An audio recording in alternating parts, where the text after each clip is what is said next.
안녕하세요. 내림구탄 이후 30년 된 무당이 전하는 7천년 역사의 우리 무속 얘기입니다. 신내림 구설했는데 몇 달이 지나자 뭐가 뭔지 잘 모르겠다. 이런 무당이 있습니다. 자신의 몸주신이 누구신지 모르기 때문이죠. 무당은 당연히 신령님께서 강림하셨고 신령님과 영통이 되기 때문에 무당인데 제일 처음 가장 먼저 오신 신령님이 분명 계시겠죠? 자신은 무당이 되어야 하고 무당이 안 되면 안 된다라고 이끌어 주신 분, 가장 먼저 문을 열어주신 그 신령님 말입니다. 바로 몸주신이신 거죠. 자신의 나이 10살 이전에 유아기 때 오실 수도 있습니다. 내림굿이야 30대든 20대든 40대든 그리고 늦으면 50대든 이렇게 내림굿이야 할 수 있지만 몸주신령이 이미 오신 상태이죠. 10대 때 오실 수도 있고 20대, 30대 이때 오실 수도 있는데 적어도 내림굿 당일날 오시지는 않아요. 몸주신은 이미 와 계십니다. 그래서 신내림굿을 하는 거죠.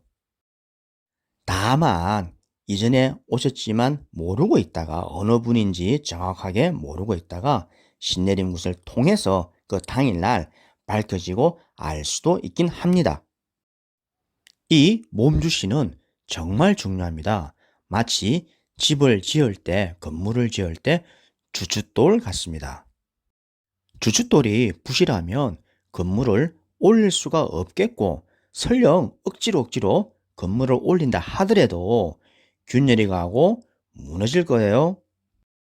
그리고 나중에 자신이 조상제자인지 천신제자인지 알아야 할 필요가 있는데 이 몸주신령님에 의해서 밝혀지는 것입니다. 예외적인 상황도 있는데 두 번째, 세 번째 오신 분이 몸주신령님이실 수도 있습니다. 그러나 이 경우도 깊게 기도하고 영통해 보면 이미 제일 처음 오셨지만 자신이 잘 인지하지 못하거나 몰라서 두 번째, 세 번째 신령님으로 몸주신이 되실 수도 있는데 중요한 핵심 요체는 이것입니다. 과연 어느 분이 자신을 무당으로 만들어 주셨는지 이 부분이 가장 중요하죠. 여기에 몸주신의 정체성이 있습니다.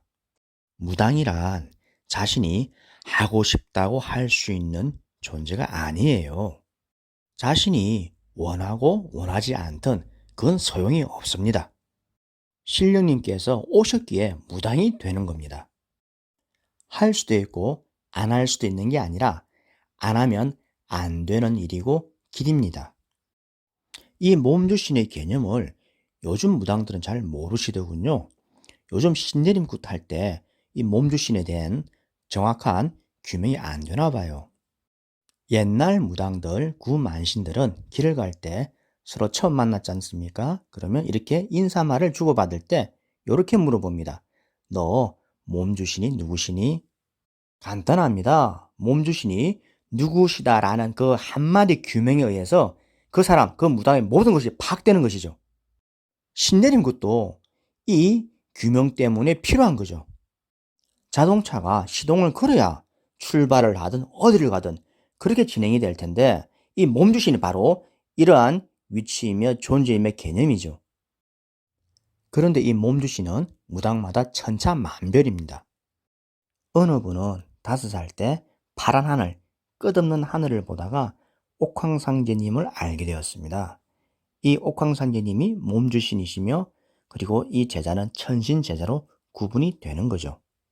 어느 분의 경우는 또 다릅니다. 나이 20대까지는 전혀 그런 일이 없었는데 30 넘어서 여자이기 때문에 출산을 했고 늘상 몸이 아파서 누워 지내던 시기에 비몽사몽간 꿈도 아니고 현실도 아니고 대문을 열면서 돌아가신 시댁 시조부님이 들어오시는 겁니다. 얘야, 걱정 말아라. 내가 왔다. 분명 5년 전에 시조부님이 돌아가셔가지고 자신의 손으로 장례를 치러드렸는데 화난 대낮에 흰 도포자락에다가 갓을 쓰시고 들어오시는 겁니다. 얼마나 놀랐겠습니까? 소름 끼치죠.